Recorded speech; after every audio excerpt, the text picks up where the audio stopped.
Vous avez vu aujourd'hui, il y a des badauds qui sont venus au PDCI-RDA pour manifester, pour demander on veut plan B, on veut plan B. Des badauds, hein. Et malheureusement, beaucoup ont porté les chaussures que je porte là.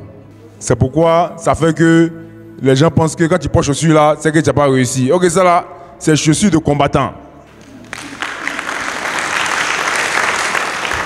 Ils sont venus pour manifester devant la maison du parti. Quand moi je les ai vus, j'étais content.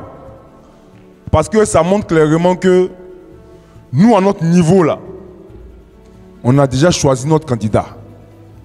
Et au début, beaucoup de personnes ont pensé qu'eux, ils pouvaient être candidats pour devenir président de la République. Tout le monde peut faire ça, hein? Je suis candidat, je suis candidat, je suis candidat. Et puis, quand la période de parrainage commence là, quand on arrive à la période de parrainage, tu vois que tu n'as aucun personnel politique à ta disposition.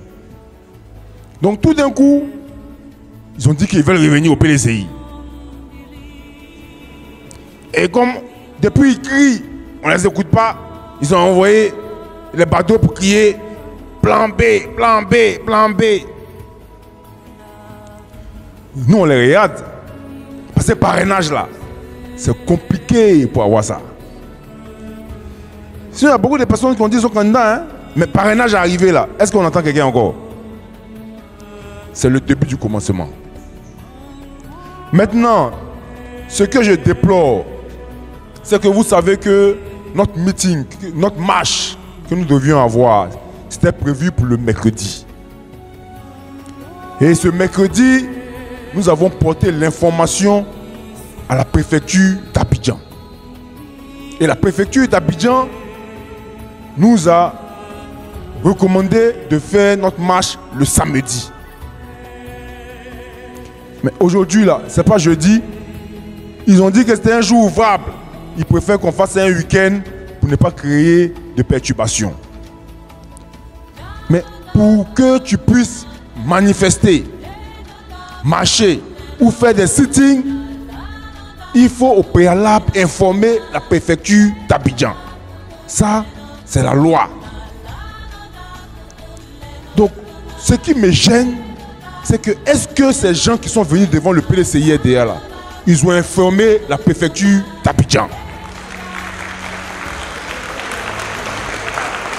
Si ils ne l'ont pas fait, vous savez, la Côte d'Ivoire ici là, il y a le code pénal qui existe. En son article 183 et 184. Venir manifester sans informer la préfecture d'Abidjan, on te sanctionne et tu peux aller en prison pour ça. Donc nous demandons à la préfecture d'Abidjan de prendre ses responsabilités afin qu'ils puissent investiguer pour savoir ceux qui sont venus manifester devant là. Il faut qu'on les arrête parce que ce qu'ils ont fait, c'est de troubles à l'ordre public.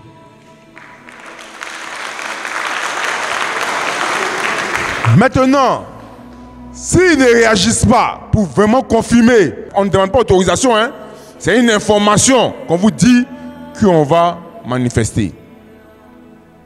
Et eux, ils sont venus manifester un jour ouvrable.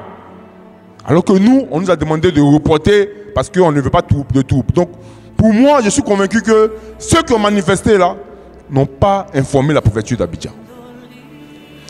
Donc, soit on essaie de les arrêter afin qu'on puisse connaître les commanditaires de leur manifestation là, ou bien ça ne sera plus un préalable maintenant avant de faire une manifestation et nous tous nous allons rentrer dans le désordre.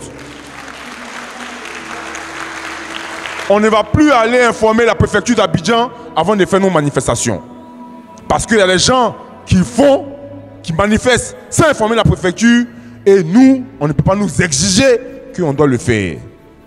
Parce que s'ils ne réagissent pas rapidement, il se pourrait que nous aussi on puisse s'organiser pour aller le 20 au parc d'exposition avec nos pancartes pour demander à ce que Méambli soit le nouveau président du RHDP.